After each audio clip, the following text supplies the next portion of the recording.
This is Teen Quest Live, where we create online conversations about youth culture, parenting, and issues facing youth workers in today's world. Our host, Mark Witt, has served as a pastor and youth pastor in multiple churches, and he's the founder and director of Teen Quest, a youth ministry that creates peak experiences for youth groups and teenagers through camping, events, missions, and evangelism. Welcome to Teen Quest Live. Hi! Every summer, thousands of churches take mission trips to places around the world. Why? Why do we do these trips? What are the goals of the trip? Or what's the point of going? My guests today are youth pastors Greg Smedley, Discovery Christian Church here in the Pittsburgh area, Andy Austin, Grace Baptist in the Pittsburgh area, Nathan Van Proven, I hope I get these right, guys, Grace Baptist in Tyrone, Jimmy Black from Gallipolis, Church of the Nazarene. Did I miss anybody? Glad having you guys here today and to share with us your time. Tell us a little bit about your church, your tenure at the church, and what's going on. Let's start with Andy Austin. Good having you, Andy.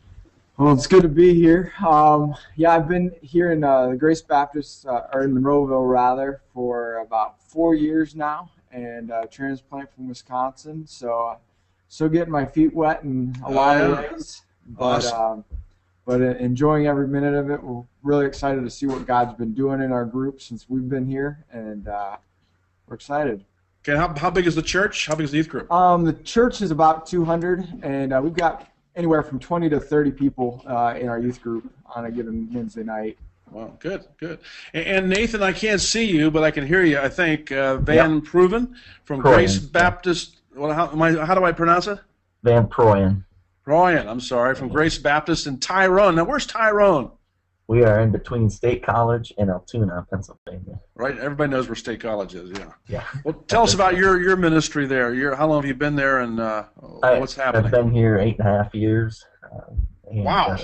Yeah, it's been a good trip here, and we actually just we're in the building process, so we're now in a new building, and we have about around 20 teens, and a lot of children as well. It's a good ministry here. Awesome. Church of about 200, a little over 200. Okay, all right. Nate, tell us about your church in North Hills of Pittsburgh. Yes, I'm Nate Klein.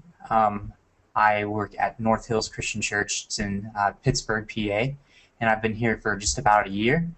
And we're a church of about 200 people. Youth group has about 20 to 25 kids, and we're looking to do a lot of really great things in these coming years. Awesome. Jimmy Black, you have right next to your intern. Tell us about him.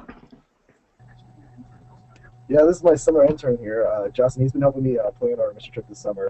But yeah, I'm with a youth group here, about 25 students, and we have about 200 people who attend our morning worship on Sunday mornings here in Gallipolis. Now, again, Coraopolis, for those people that are out of the area, that's the western part of Pittsburgh. Is that correct? Actually, I'm sorry. No, Ohio. I'm saying Coraopolis. It's Yeah. Gallipolis. I'm sorry. I was reading that wrong. Yes, in Ohio. What part of Ohio is that? It's down south, about an hour to Huntington, West Virginia. Oh, you're way So down. it's right along the river.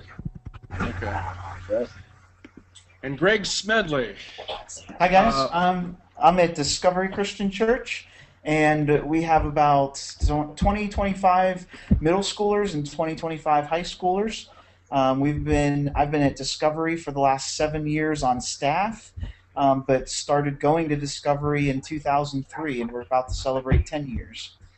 So it's been a fun ride. We have an average attendance on Sunday morning of about 500, and loving every second of it.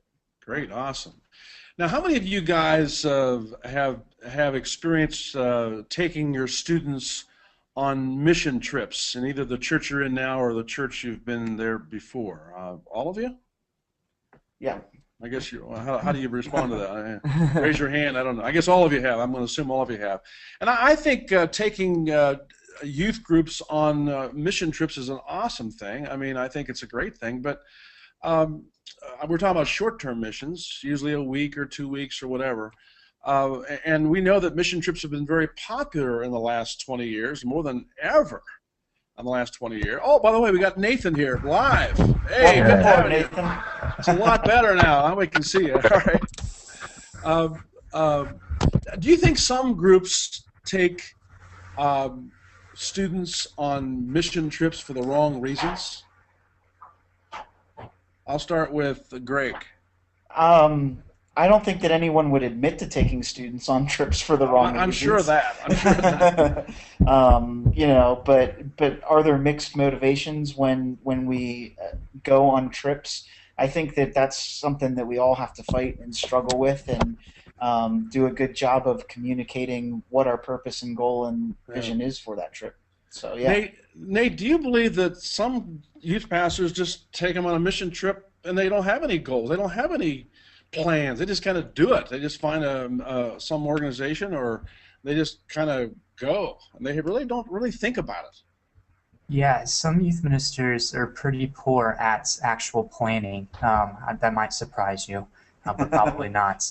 But setting goals is really, really important to do at the very beginning, because our students are depending on that. They're depending on the fact that things need to get done, and we need to figure out a way for them to have a true impact. And some youth ministers might have motivations for themselves to go on these mission trips. Maybe they've been connected with the organization in the past. It's something that they really like, but it's not necessarily something that's going to be best for their students. And so setting the goals of your overall youth ministry is probably a really important thing to do before you go out and do a mission trip, whether that's here domestically or abroad. Because if you have those goals set and what you want your students to accomplish in your youth ministry as a whole, then you can go out and do the individual things beyond. Do you think when setting goals, Andy, that sometimes limits the number of students that can go? Because now you're setting a specific goal on that trip, and there are certain students maybe not qualified, and that separates the kid that really wants to go and the ones who really shouldn't go.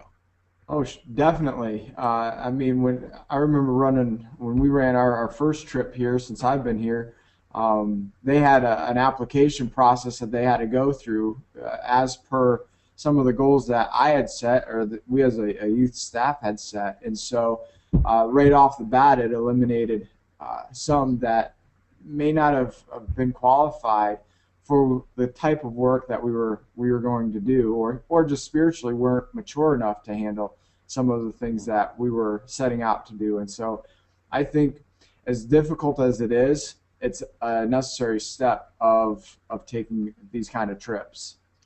Nathan, glad to have you here. At least I can see you now. You know, we're talking about setting goals.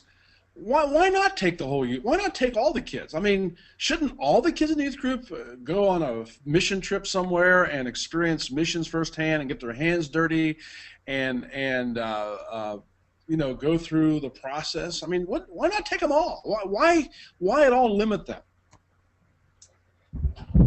Well, if you're looking at doing things that need to be done and need to have a good attitude to do, and you know, again, when you're going to camps where you're just having fun, and you'll get some of that immaturity situations. But I think when you're going to a place where you're wanting to do service or do these things where, you know, that's going to be more of a distraction, and you're going to end up dealing with all that instead of doing, which I think you end up doing anyways a lot of times, even with, you know, maybe more mature teens, you know, because a lot of times those force you to kind of some of that stuff to come to the surface, I think.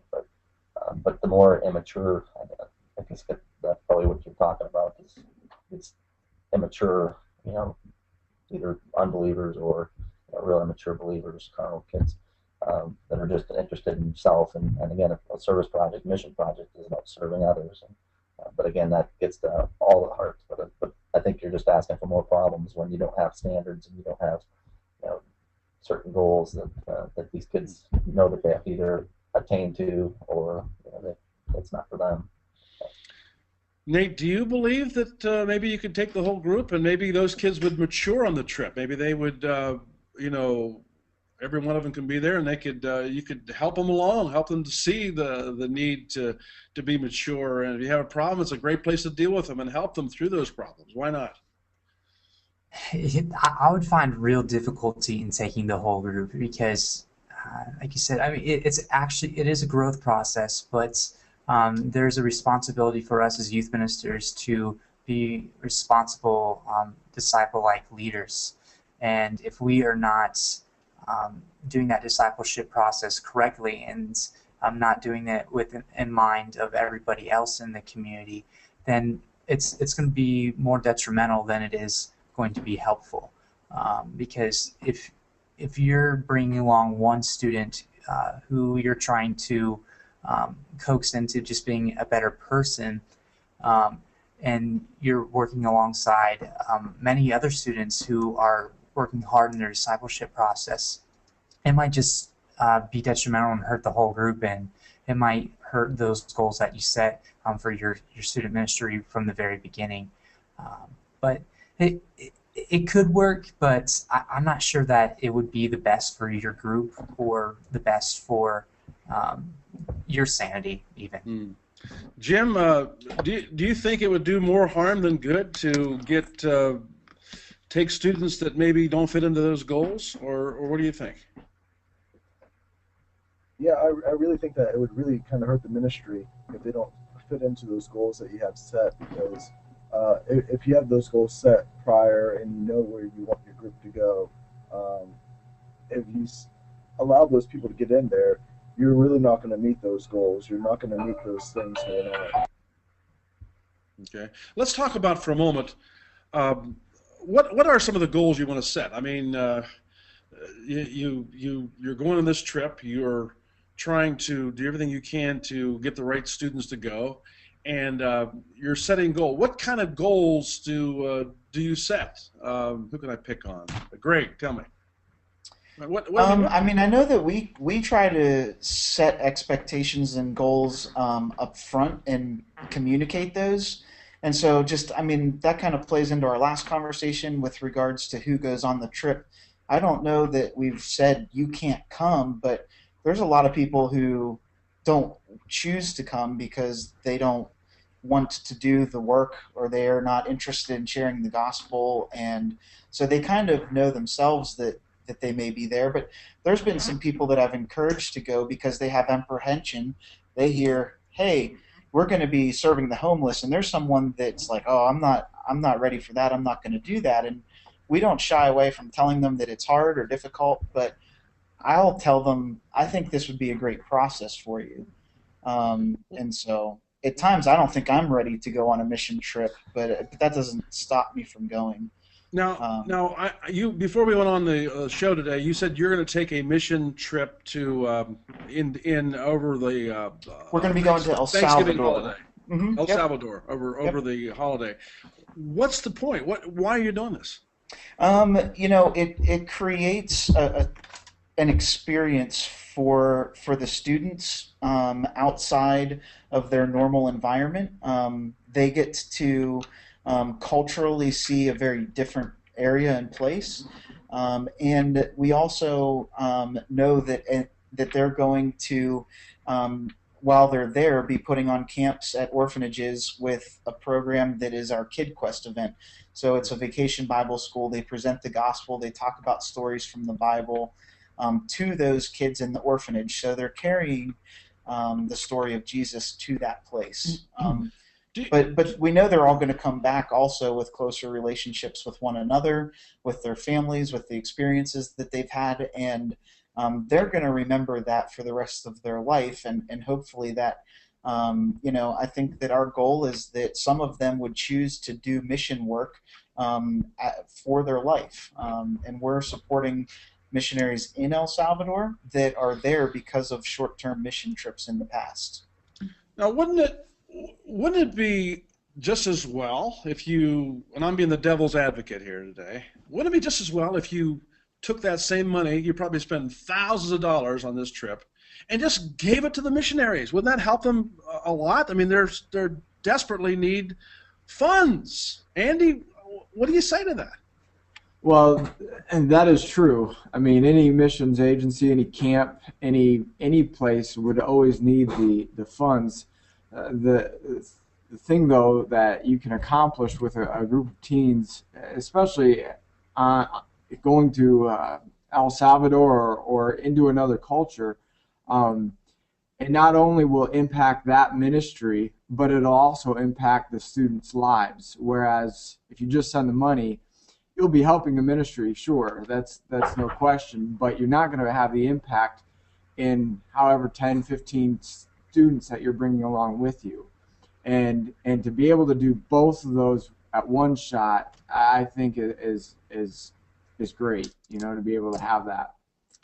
Now, would you say then that we go on mission trips to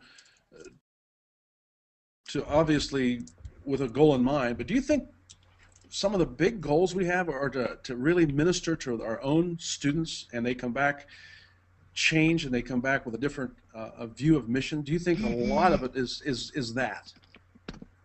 Nate, what do you think? Yeah, I think that's a lot of people, that's the whole point, because short-term mission trips aren't necessarily going to help the community in whatever country you're going to or whatever city you're going to. It's going to have a much broader impact on the people that you are in a community with, 12 months a year, and you're going to see the impact on them. And so for you as a youth minister, you're planning for the impact of your community, and not necessarily, though you want to have an impact on the other community that you may be going to. It's really about your community and preserving them and helping them move along in their relationship with Christ. Let's try to get real specific now. I want you to kind of think through what would be your specific goal of going on a mission trip. Are any of you going this year at all, or planning one in the future besides Greg? No. Yeah, we have not one. this year. Not this year, but in the future. Yeah, in the future. Yeah, we have one plan. Can you give me a specific goal or a set of goals that you have for your particular youth group on why? The question is, what's the point? Why are you doing this? And maybe where you'd like to go and why you're going where you're going. Nate, what do you say? Well, again, for us... I'm sorry, I meant Nathan okay. from Grace Baptist. Sorry about that. Yeah, we're looking at going with another church that is near us that we've been partnering with our youth groups, and they went to the Dominican Republic because they have their pastor has some inroads and he grew up there, and so they have a ministry there that's always nicer to go to a place where it plugs in a little bit. So at the beginning stages of that, and a lot of the goals would end up being, with what falling in line with what their goals are. But I know in our last mission trip, our goals were obviously to serve the place where we were going, and also to teach our kids to serve. And one of the standards that we had was memorizing the passage in Philippians chapter 2, because that deals with considering others better than yourself. Yeah. Nathan, with all due respect, I understand that goal, but couldn't you do the same thing, if you go down the street to help a family down the street or help an organization down the street? Couldn't you meet those same goals? Yeah, and we do try to do service projects, obviously at our church and in our town and community and area. But again, especially going to we in the past we've taken one to Kentucky, and it's just a different culture, and it allows people to see. And when I was younger, I went to Peru on a mission trip, and to see the different cultures and to see how other people live, and the fact that obviously in America, and even when we went to Kentucky, thinking that we're going to a poor area and still seeing kids with all these things, obviously allows us to teach our kids that, right. We're very blessed in this country, and there's other places that have a lot of needs, and we need to be looking at others and not just ourselves, and also the gospel. Obviously, everyone needs gospel wherever we're at, whether we're at home or whether we're overseas. Jimmy Black, what about you? Specific goals on your trip. Why go to I'm assuming you're planning on an overseas trip in the future. Why do that? Why not right down the street. Yeah, we're actually planning on going to Jamaica here in about a month with some of the teenagers and some adults as well. Okay. The reason we're doing this is really to open up the eyes of our church community. When we do that kind of thing, the church community responds financially, or they respond by praying more for the people. I think the experience really helps us as a church realize the need over there. That's one reason that we choose to go over there. Also, another reason is isolation. It's easy to do a service project here, but when you're with a group of believers and you isolate yourself away from all the things we're used to, our culture, our fast food restaurants, when we isolate ourselves away from that, there's a lot of spiritual growth that will take place among the team members and with the people that are there with us. And I really see it as an opportunity also for us to see how God is moving in so many different ways, and just the way we believe God should move. Okay. And so I look at that way for how we spiritually will grow. But also when I look at the goals, our goal really is to minister to the people. And I see how much more of advantages we have here and how many advantages we can take to them so that they can grow spiritually as well. So those are some of the goals I look at and good things that I can see out of it. Okay. Greg, now this trip you're going to over Thanksgiving, get real specific with me. What are you, why, the reason why you're going to that specific place, what specific outcomes are you expecting to happen? We try to give people different touch points. So we have a trip planned. It's a day project in Pittsburgh at Light of Life next month.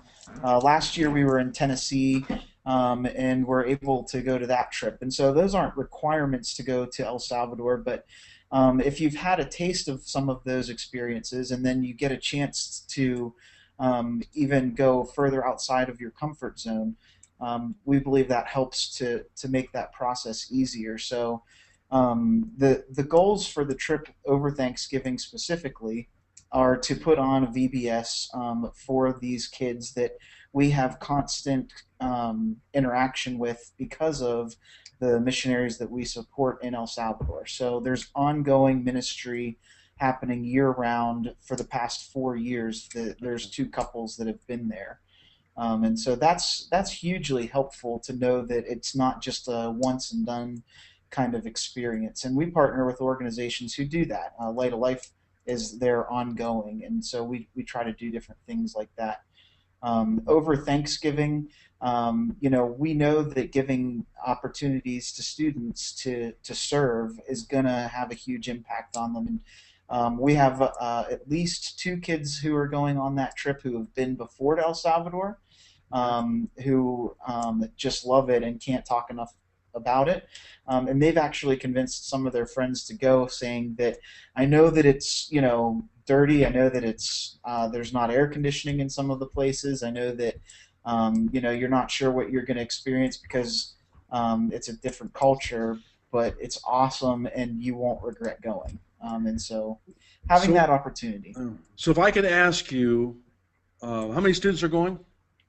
We probably have about 10 students and 10 adults, somewhere in that neighborhood. If I could ask you, what do you want the outcomes to be of those 10 students, 10 adults? What do you want to see happen when they come back? What do you want to say, I've accomplished, I've set this, and now I've accomplished it? What can you say, what are you looking to accomplish when they come back?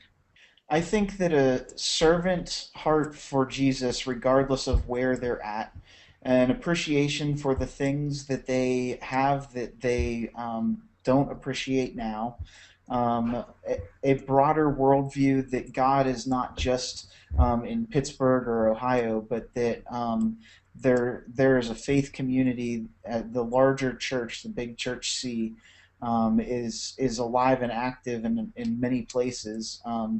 And that they would have a heart to take care of people that are overlooked.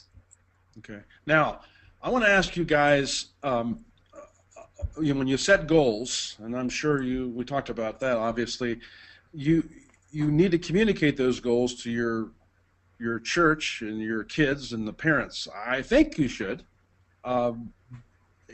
have you been real clear in the past on sharing your goals and why the whys of the trip, Andy?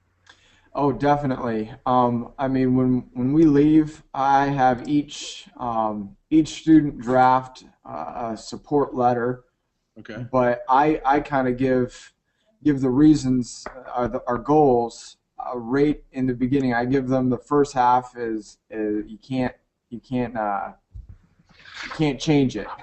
You know, it's something that I've written for the goals of the trip, and then I have them state their goals and why they want to go, and so that goes out to everybody that they're asking for support for. But I also communicate that from the front of the church as well, through emails and even announcing why it is so important, because some people look at it and say, oh, it's just a vacation, just to get away, Right. Yeah. and you have to help everybody at the church level understand the value of one of these trips is not just to get away from the immediate area, but it's for the impact of God, no matter where you're going.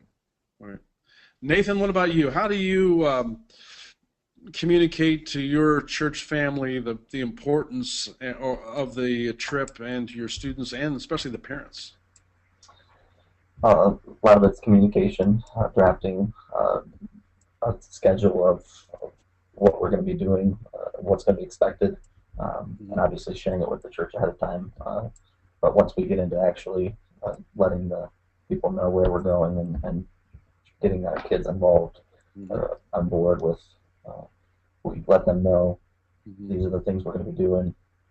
This is what we're going to be doing ahead of time before we go, and this is what's going to be expected of you.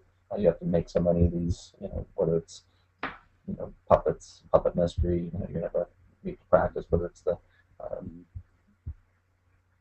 Bible memorization, whether it's the service projects before we go, all these things that would be in written form, given to the parents, given to the kids. We usually have a meeting, an info meeting, who would be interested, and a couple of those to kind of let everybody ask questions and get everybody on the same page as where we're going.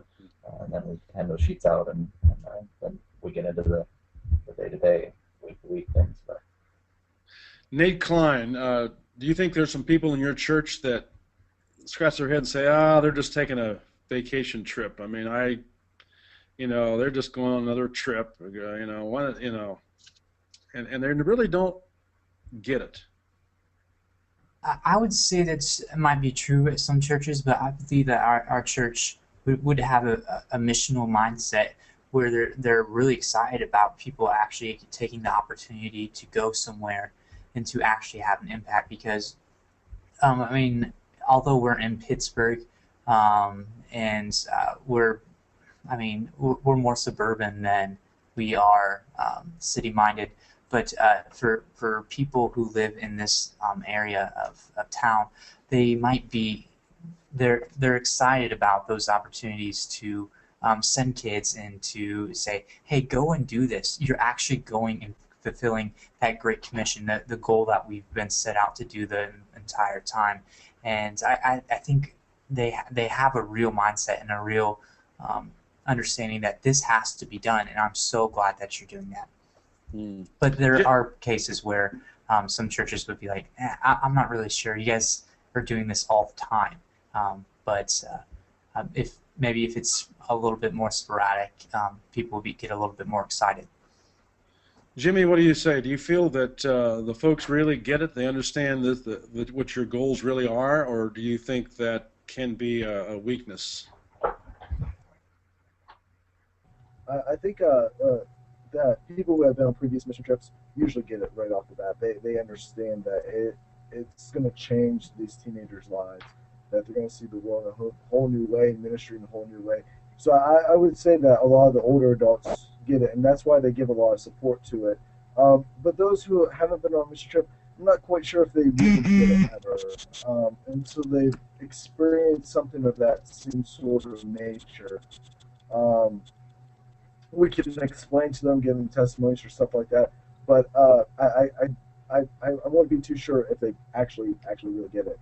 And so, but when you meet with the team, I really are really enforceful in focusing on the goals with the team, so the team doesn't come into the mission trip thinking, they're going to have vacation time and all this stuff, but they actually know they're going to be working for God for this whole week and not just vacationing. I want you guys to address one last question. I want to speak to youth pastors right now that are watching or listening, and maybe it's a younger youth pastor that's never done a mission trip before, and they're getting ready to plan this trip.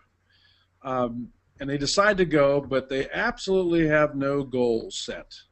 I want you to tell, what would you, you're sitting across the table from him, and he'd say, give me some advice. What would you tell him specifically about goals, why it's important, and encourage him? I'll start with Andy. We'll go right down the line here. Andy, tell me, what would you tell? I'm a youth pastor.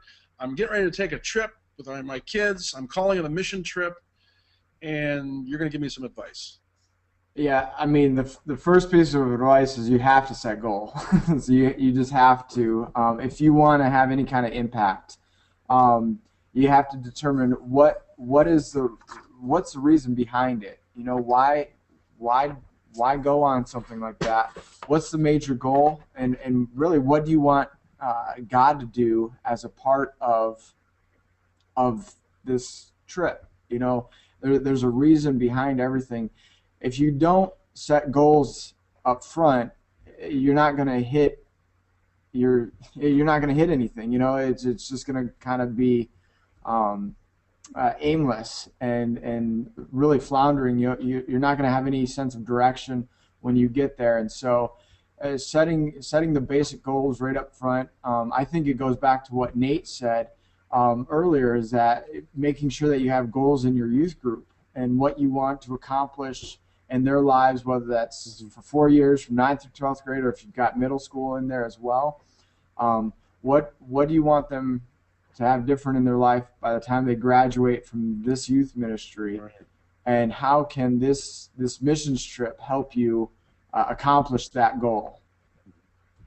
Nate, what do you say to me? I'm a new youth pastor, and I want to take kids on a mission trip, and I need your advice. What's the first thing I need to know about taking a group of kids? I think with most trips that I've been on, you're going to run into some problems. Something's going to happen unexpected, and the more you are planning and have goals and can know when the ship starts turning the wrong way, where to get it back to. Otherwise, you're going to end up a mess, and you're going to have a lot of problems. So again, knowing what the plan is, where you're going, what you're going to be doing, if possible, making sure you have someone on the ground in that area that you know. If you're even able to visit that area and be there first, that's better. But knowing exactly why you're there, so because people will be looking to you, and again, you may have somebody you're working with, and that you're looking to them, but they'll be looking to you. And again, if things start going off course, which in my opinion or in my experience, that usually happens. Something unexpected happens, and you have kids that are having issues and things. And if you're not able to, if you don't know, what the goals are and what your end result is, what you want it to be, then you won't have a plan for what to do in those situations, and you won't have a place to go back to. So to keep driving it to that end that you want to see. Nate Klein, I'm a new guy trying to get involved in missions. You talk about goals. I don't understand what you mean. What kind of a goal do you want me to do? Tell me about it. What goal do you want me to set? Give me some examples. The first goal, like Andy was alluding to and I said earlier, is what's your goal for your youth ministry? Do you want them to be disciples lifelong, or do you just want them to have a moment in time where it's going to be in the back of their mind? So goal number one that you have to set is, one, I'm making a lifelong disciple. And goal number two is, how is this experience going to change that discipleship process? And when you have those two things at the very forefront, then those things will change your student ministry. And so And it's going to be different for each place you go. I'm really interested in domestic mission trips. I love the city. I love doing those types of things. And so when I go to the city, I want these kids to, number one, experience the culture of that city. And whether that's here in Pittsburgh, it's going to be a little bit different than if I go to Washington, D.C., or where I came from before in Cincinnati. There's certain specifics and certain languages that are going to be spoken in those places, and I want our kids to understand that culture specifically, so that they can make an impact with them lifelong. Jimmy Black, tell me, what can I do to start my mission group as far as goals are concerned? What do I set? What do I do? Give me an example.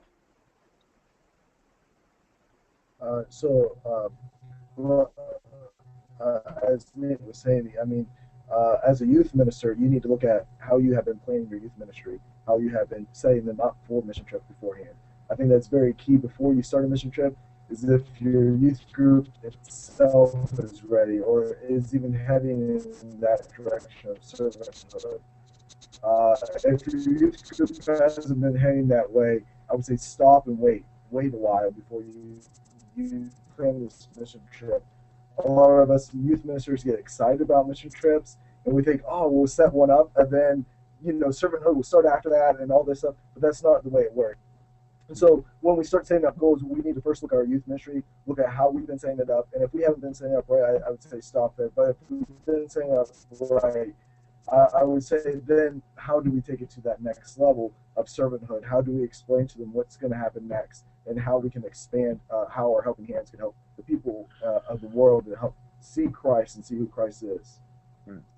Greg, is there any reason why I shouldn't take my kids on a mission trip? I'm brand new. I'm just a new young youth pastor, and I want to go. Is there any reason why I shouldn't do this trip? I think that if you're not prepared for it, then you shouldn't. But I think some great ways to prepare for your trip is to make sure that you have adults that love students and love God on that trip with you. That solves lots of the issues and problems that we've been talking about. To have, they'll help you problem solve when you run into issues. You'll have that. They'll help you on the front end of things to eliminate some of those issues. Partner with a great group that has a trusted track record. Maybe don't try to fly solo on your first mission trip. As far as all of the details, we use Christ in Youth CIY and did an engaged service project last summer, and they were great. They set up the details and got things running. Awesome. So if you're a brand new youth pastor in the area, definitely get some great adults around you who love kids and love God. Partner with somebody that you can trust, and make sure that you involve and ask lots of questions. Don't be afraid to not have the answers, but ask them, find out, and reach out to somebody. Well, guys, we're completely out of time, and we had a great time discussing these goals, and I tell you, I am privileged to meet with you guys today. Great men. You're in the battlefield. You're right there serving the Lord with those students. You keep it up. Andy and Nathan and Nate and Jimmy and Greg, God bless you guys for your efforts and your ministry, and I pray that in the future the Lord's going to use you in a great, great way to reach a multitude of students for the Lord Jesus Christ. God bless you. And thank you so much for being on the program today to talk about goals and setting goals for missions, and I appreciate your time together. Thanks, Mark. Thank you. God bless you. Hey, thanks for joining us today on Teen Quest Live with Mark Witt. The discussion is just starting. You can visit our website and leave your comments and thoughts about this topic. Find us online at teenquest.org. That's teenquest.org.